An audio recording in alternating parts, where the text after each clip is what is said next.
চিত্তে রাখতে হয়, কারণ ভগবান আমাদের ভাবটুকু গ্রহণ করে থাকেন।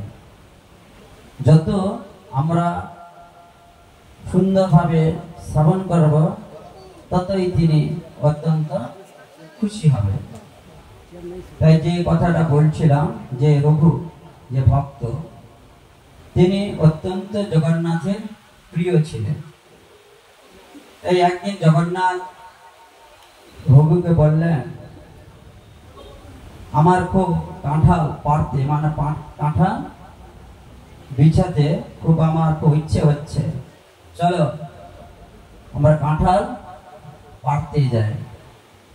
তখন রঘু বলছে, যাদের বাগানে আপনি যাবেন সেই বাগানের মালিককে বললে অনায়াসে সে দিয়ে দিতেই পারে, তাই আমাদের চুরি করে না বলে যাওয়ার কি দরকারই আছে। তখন জগন্নাথ বললেন যে না, আমি চুরি করতে খুব পছন্দ করি। কি বললেন? আমি চুরি করতে খুব পছন্দ করি। এই ভগবান জগন্নাথের আদেশ, ভক্ত সেটাকে মানতে বাধ্য। তাই একদিন রাতের বেলা জগন্নাথের এবং রঘু সে কি করেছে, রাতে গেছে কাঁঠাল ভাঙতে। তাই গাছে তারা উঠে গেছে, কিন্তু রাতে তো পাহারাদার থাকে নাকি, হ্যাঁ, রাজার ঘরে চুরি করতে গেছে, পাহারা আছে। তাই রঘু ভয়ে ভয়ে গেছে, আর ভগবানের ভয় তো না থাকাই উচিত, তাই তো? ভগবানের কোনো ভয় নেই, রঘু তার মনে মনে ভয়ে ভয়ে গেছে। তা উঠেছে কে কে? জগন্নাথ এবং রঘু, ঠিক আছে।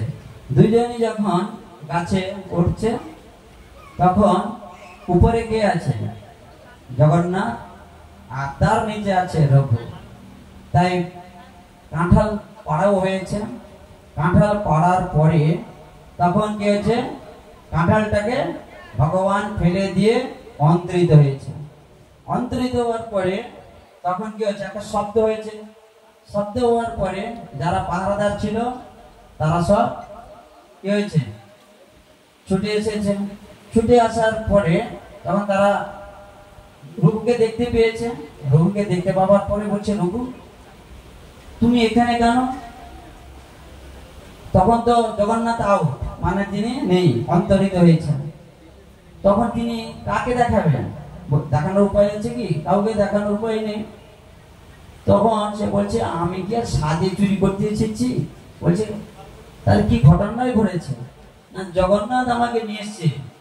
বলছে, জগন্নাথের যদি সাজ ছিল, হ্যাঁ, তাহলে আমাকে তো বললে আমাদের অনেক কাঁঠাল আমি তো বাড়িতেই মানে মন্দিরেই তো পাঠিয়ে দিতে পারতাম।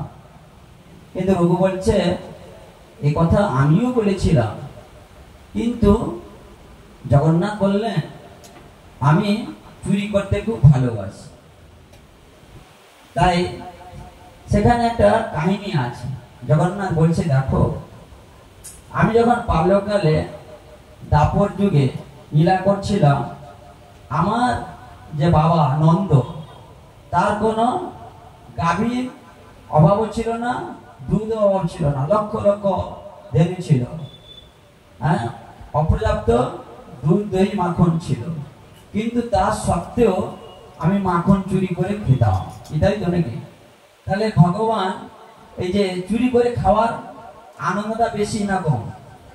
তাহলে আমাদেরকে চুরি করার শিক্ষা কে দিয়েছে? ভগবান তো নাকি?